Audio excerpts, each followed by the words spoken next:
To another episode of Cannabis Health Radio. I'm Ian Jessup. And I'm Corey Yelland. Our guest today is Victoria Grancarich from Minneapolis, Minnesota, whose 14-year-old son, Julian, suffers from severe autism and seizure disorder, as well as other medical complications.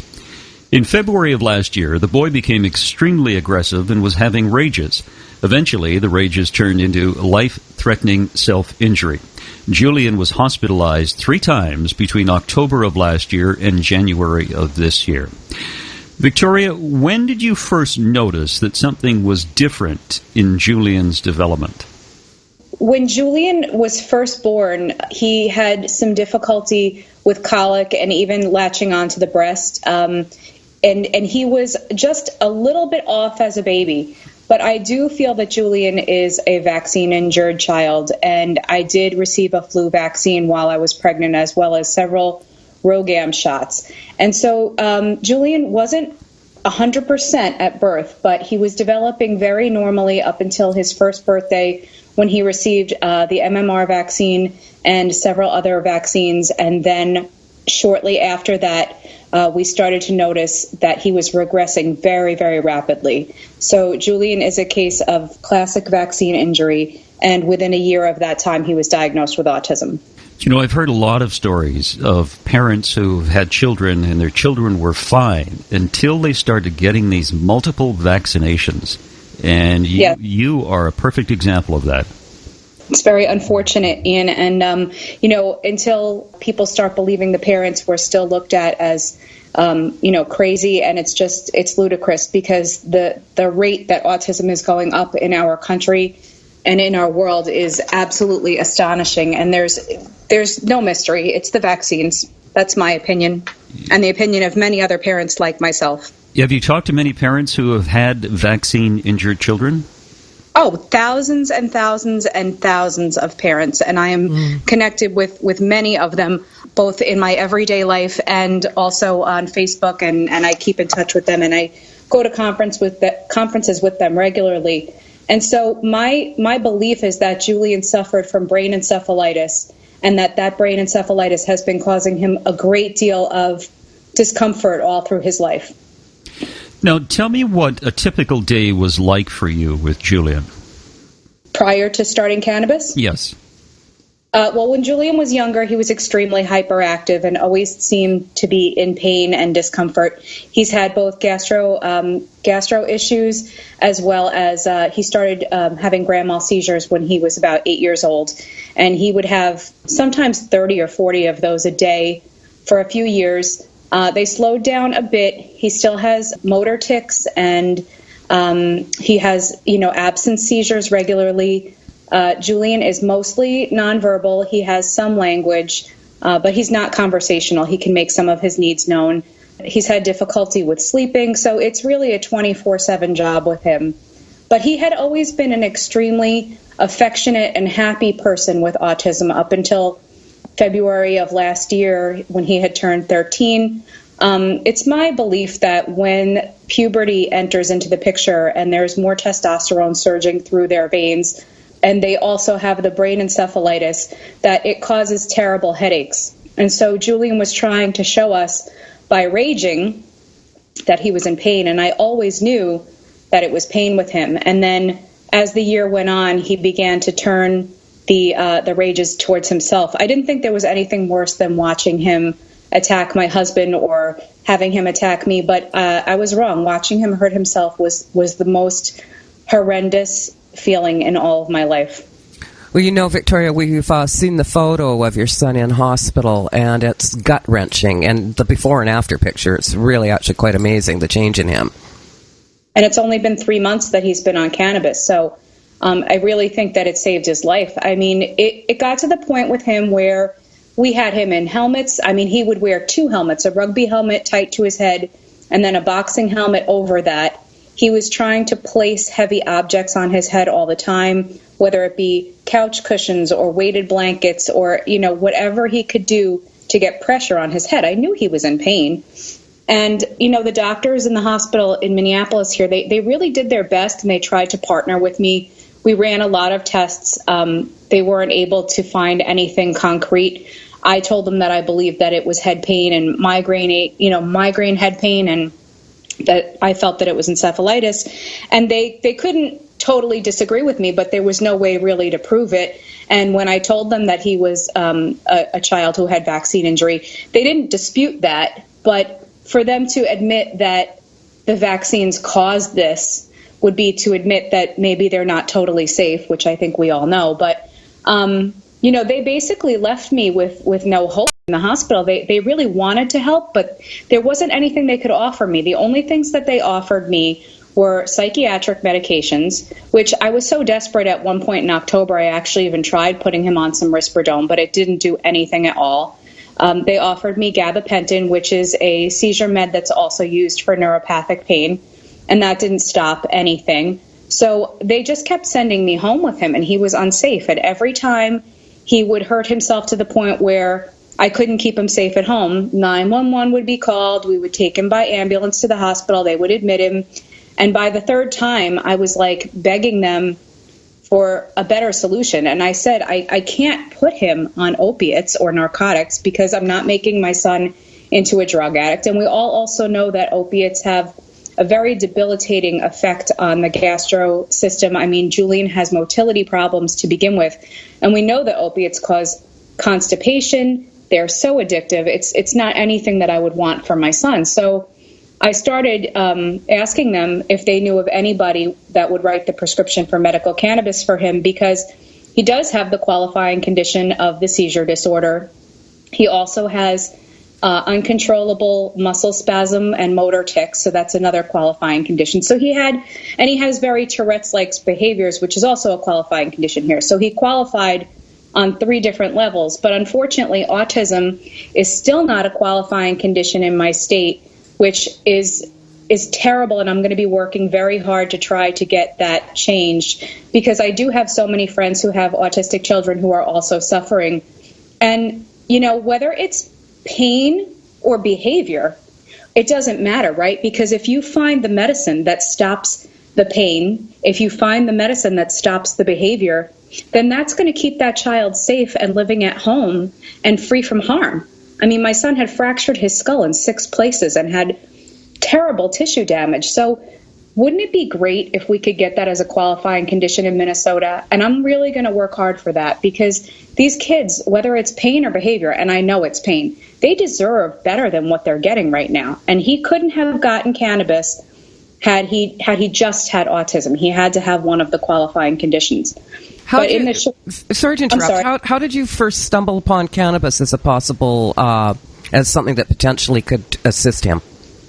Well, I've been, researching biomedical interventions for my son for over 10 years, and we do a lot of work with him. We make sure that he's on a very clean, organic diet, non-GMO, grain-free. It's very Paleolithic.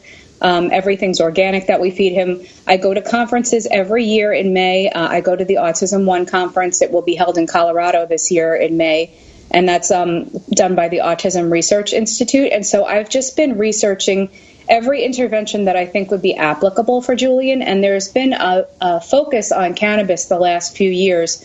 And last year I started thinking at the conference, because he had started raging in February. I was there in May, and they were talking about cannabis, and I said, maybe this would be a good intervention for my son. And as time went on, and as we became more desperate to help him and to try to save his life, I felt that it was the only hope for him. What was your attitude towards cannabis prior to this? You mean just based on, how people feel about cannabis? I mean, I think it's a very clean and natural product. I guess, just growing up being organic and clean living and everything, I never really thought much of it. I was never, recreational, like really into it. But, a lot of friends and relatives, like marijuana. That's fine. I mean, I have no problem with it, and I didn't have any hang-ups about it at all. Mm-hmm. And I think because it's been so many years that I've been researching interventions for my son, and it was always kind of like in the back of my mind, I didn't have any hang-up about it whatsoever. As a matter of fact, I thought that it would be such a better choice to put him on something that's clean and organic with no additives, that's not going to damage his internal organs, and that's it's neuroprotectant, it's anti-inflammatory, it's a plant. It's natural. Victoria, has Julian been on a slew of meds his entire life, pretty much? Oh yeah, he's rotated with different things, different seizure meds that didn't help him, different psych meds that didn't help him, different meds to help him with sleep because he has difficulty sleeping, and nothing really was that breakthrough medication for him. We never saw anything that did for him what cannabis has done for him. Now, is he on CBD or THC or a blend? He's on a blend of both. He gets higher doses of CBD, and I feel that has really helped to reduce the inflammation in his whole system. So he gets quite a bit of that, and then he's on a low to moderate dose of THC, and both of them are hybrid blends from the dispensary here in Minnesota. And so I give them at the same time, but they come out of separate bottles. How soon did you notice a difference? Well, in the beginning, we weren't giving him the higher THC. We were just giving him, because they wanted to make sure that he wouldn't have additional seizures. So they didn't want to go too high with THC in the very beginning. So we were just giving him the 20-to-1 ratio of the CBD plant. And that was not really doing enough for him. And so within 9 days, I had to go back to the pharmacy and beg them for something stronger because his rages and his self-injury, it was not really subsiding. So then they gave me another product that's mostly THC dominant, and they gave me instructions on how to give it to him so that it would be kind of like a 10-to-1 ratio. So he's still not getting a tremendous amount of THC, but the THC was what started to help him, and I think it was probably about 3 weeks into his treatment that we started to see some real improvement, because I think that the THC is really managing his pain and his anxiety. And now he's been on it for 12 weeks now, so it's only been 3 months. And I would say that the past 3 weeks have been the most miraculous of all, because in the past 3 weeks we have seen absolutely, and I'm not kidding you, not one episode of self-injury. This was a child that was punching himself in the head 3,000 times a day. I could not stop him from doing it. Yeah, you wrote that it sounded like a hammer on a watermelon. That's how I would be woken in the night. I mean, I was sleeping like not soundly at all. And, imagine being awoken to the sound of your son punching himself in the head. It sounded like somebody hitting a watermelon with a hammer. That's what it sounded like. And it was horrifying because it was my son's head, and we couldn't stop him from doing it. We were putting helmets on him. We were putting these, they're called no-nos. The pediatrician had suggested that we use them for him. They're arm guards, so that he can't bend his arm. So it's like an arm immobilizer, like if you break your elbow or something, so that he couldn't actually get his arm bent to punch himself in the face. This is how serious it was. It was like he couldn't stop himself. Nothing would stop it. And now, so for about 3 weeks, we haven't seen him do it one time. School hasn't seen him do it one time. Like it's not happening. I'm shocked. Well, the pictures are shocking. The pictures Corey showed me on your Facebook page this morning of the before and after picture and what your son is like now. They're just so dramatic. It's unbelievable. Him with the big smile and doing the whole eye contact thing with you and out walking with his dad. Oh, it's miraculous. It's nothing short of a miracle. I had really hoped that cannabis would help him, but it far surpassed my wildest dreams for recovery for him. And that's why I think it's so important that it gets into the hands of more people, and specifically people with autism and self-injury and rages really need this medicine. And so I really want to work hard to get this as a qualifying condition in Minnesota, because it's not enough that my son was saved. I would love to see other children have a better life. Think of all that could be accomplished if our children weren't in pain. Think of how productive they could be. He's learning now. He's paying attention to books and music and looking at pictures, and he's really connecting with me. And even his speech has increased a little bit. It's dramatic. You're right. Victoria, does he go to school at all? He does go to school. He goes to a program for the most severe children in the area. There's only about 14 or 15 children in his school, and he has one-on-one instruction all day. And since he's been on cannabis, he used to never want to be with any of the other students. But since he's been on cannabis and he's feeling better, the school's reporting to me that he's able to walk down to the gym with the other students. He's going to recess. He's in rooms where there are other children and they're making noise, and he's not having any adverse reaction to that. So that is really incredible. It sounds really like things are starting to click within his brain. And I think so, yes. Yeah, before it was just turmoil inside, and I'm just guessing at the moment, but you know better than I do.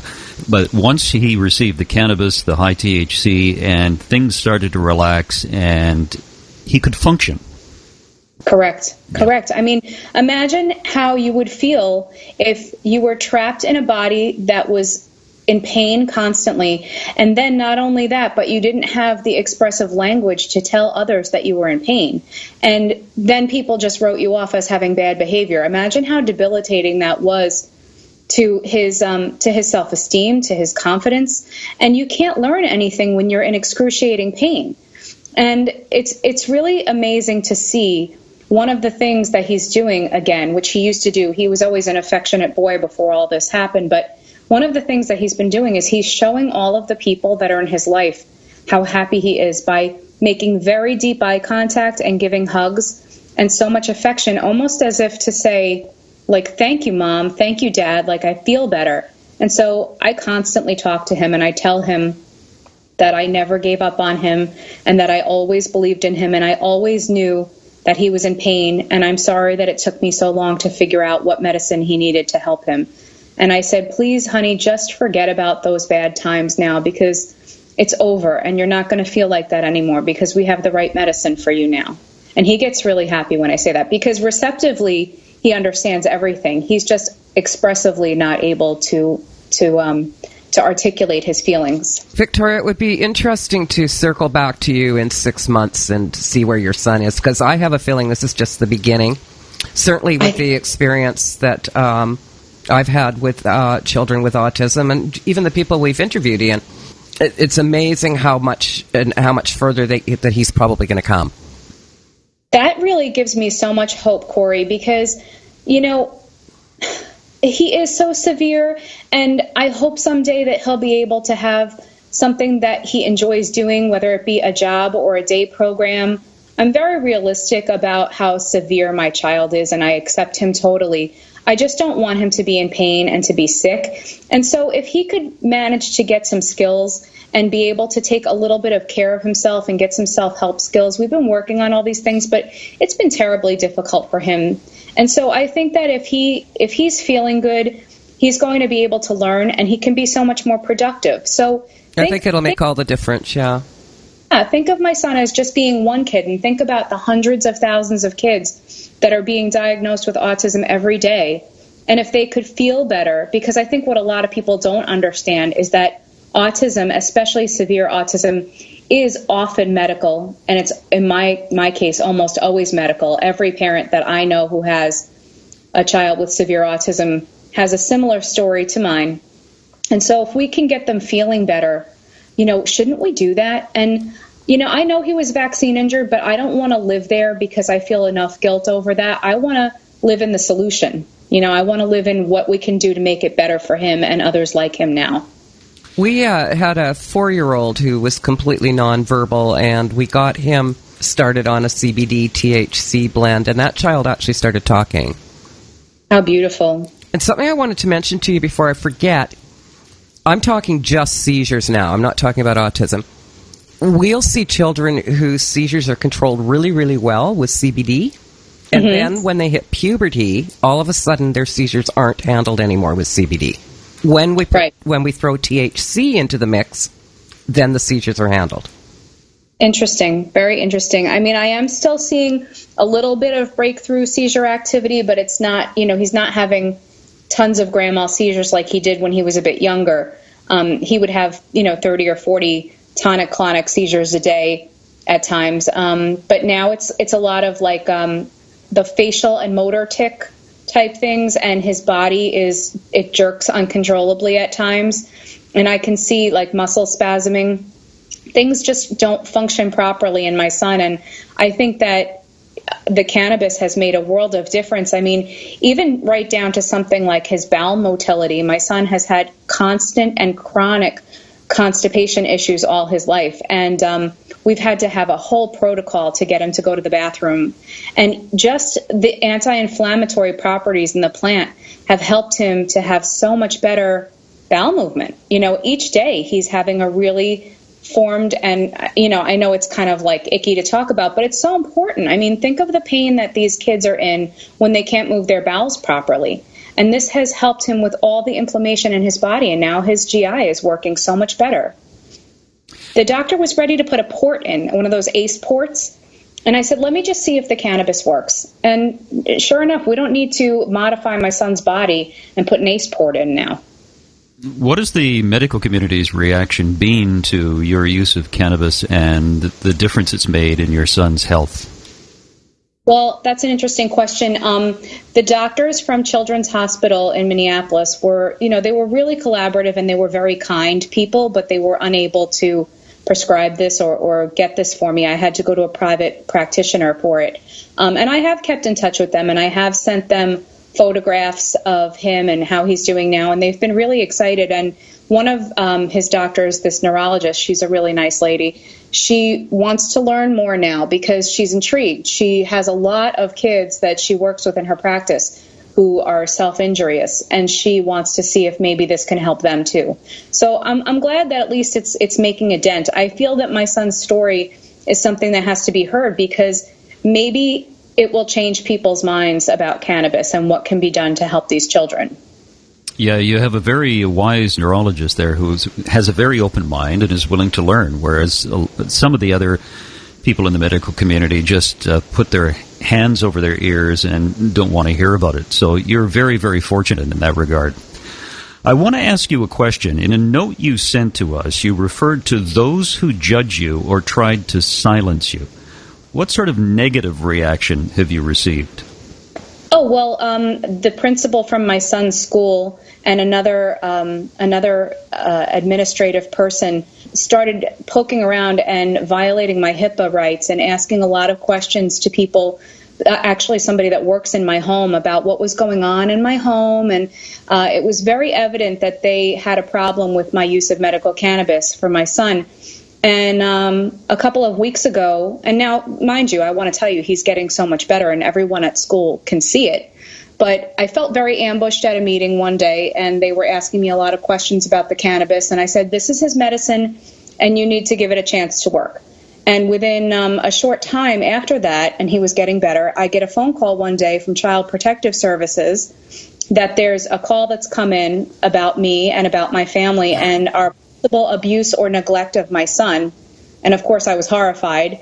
And it turns out that the principal of the school had reported us to CPS.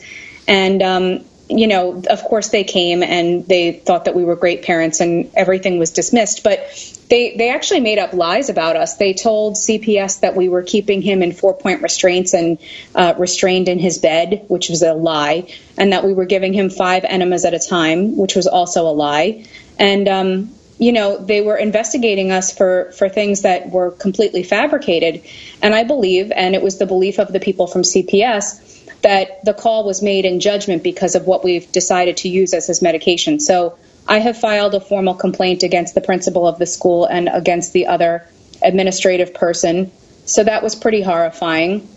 And then, of course, there are people that, they just don't want to talk to you anymore. And honestly, I really don't care because, they're not coming over here and taking care of my son all day long. I have to do that. And I want to do that. And I want him home with me, and I want him to be safe and healthy. And if I worried about the judgments of others, my son would have died like 10 years ago, because I've done so many things to keep him healthy and alive. And I don't care what anybody thinks. I'm very strong in my convictions to taking care of my child. But these are the types of things that happen to parents like me who maybe go outside the box a little bit.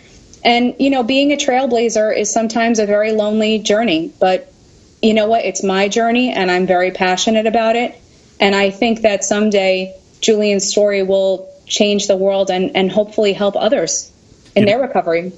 You know, you're absolutely right. And here's what's crazy about this. You can give your son medication through a plant, and people freak out. But you give your son harmful psychiatric medications, pharmaceutical medications, and people are fine with that. Oh, absolutely. And I walk around his school sometimes, and I see these kids that are drooling, that are on like 6 different medications. I'm sure that they're on plenty of different things. As a matter of fact, one of those administrators said behind my back, well, they didn't give his psychiatric medications a chance to work. They didn't try the hard stuff with Julian prior to putting him on medical cannabis. I mean, these are the types of ludicrous statements that people make, just blanket statements. They don't understand the medicine. They don't understand. They have no medical background. What has this done for you and your husband in terms of getting some sleep? Oh, well, Julian is sleeping pretty well. Sometimes he stays up a bit late, but he does sleep through the night.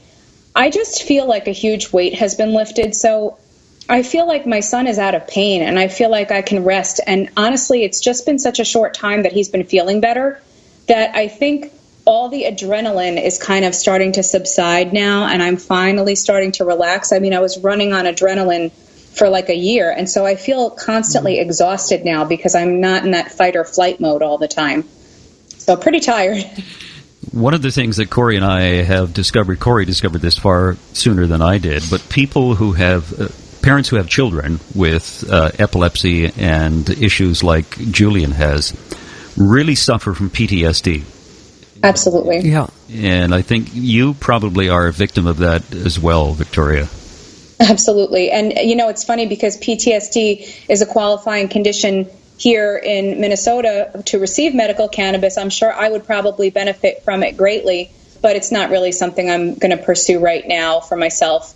As you all know, when you're buying from a dispensary, it can run into quite a lot of money. So I'll just try to take some naps and not buy any medicine for myself. But I don't mind to pay the money because it's given us our life back and it's given us our son back. I'll give up other things to make sure that he gets his medicine, and I will never live in a place where I can't obtain this medicine for him. It's so important for the quality of his life and ours. What is the legal status of cannabis in the state of Minnesota? So right now you do have to have that qualifying condition. There are several. Autism is not one of them, but again, we were able to qualify him through some other avenues. But we have no recreational use, and we only have 2 dispensaries in the state. We are not allowed to grow here either or extract it ourselves. You have to use the dispensary's medicine. Now, the CBD you're giving him, Victoria, do you know if that's coming from hemp or cannabis? That I'm not sure of. They don't really tell us exactly what blend it is, but I can tell you that it is working. So I'm not really 100% sure, but it is working really well for him. Yeah. Yeah, you don't care where it comes from as long as it works. If it ain't broke, don't fix it. That's right. I actually do really care where it comes from. I know that they're telling me that it's organically grown here in Cottage Grove, Minnesota, that there are no additives to it. They're not adding anything to the medicine, and it's pure organic medicine. And I get his medicine from Leafline Labs, and they have a website. And they actually have been absolutely wonderful. They are a small, dispensary, and it seems like a very family. Like the team is like a family that works there, and they're great. And they celebrate every time I come in with like a great story. And they've told me that the medicine is pure and organic, so I tend to believe them. And he's doing so well. So I asked them, could he possibly get used to the strain that he's on, and will we have to change it because we don't have a lot of options for customizing? And so what they said to me was that they are constantly doing research on new terpenes and trying to learn how to create different plants and strains. And, hopefully we won't have to cross that bridge anytime soon. But I think that it's something that could possibly need to be tweaked in the future. And I think that they're really putting the research in for their patients. No, that sounds great. When you go to this conference in May in Colorado, is it going to deal with the use of cannabis for autism? I believe so. I think that's going to be a huge focus of the conference. It was a very big focus last year. But it was held in Chicago last year, and I believe that the reason why they changed the venue to Colorado was because it is a legal state where it's legal recreationally too. So if the parents wanted to sample something or try something or, bring their kids there or whatever, I travel by myself and I meet friends there. And so I'm really going to be learning as much as I possibly can about new research. There's a doctor that reached out to me after seeing our picture on Facebook, Dr. Christian Bogner, and he's very big into this research, and he said that he's going to be unveiling a new nasal spray at the conference. So I think it's going to be very, very cannabis focused this year.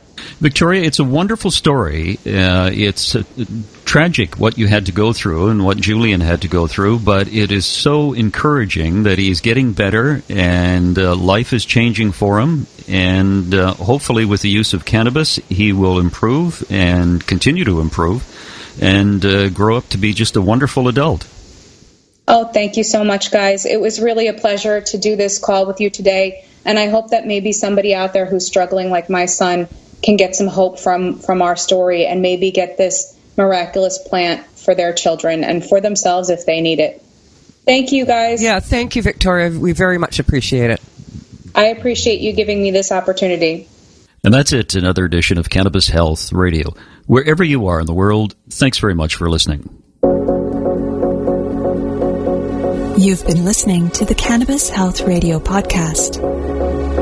Visit our website, cannabishealthradio.com, and follow us on Facebook and Twitter.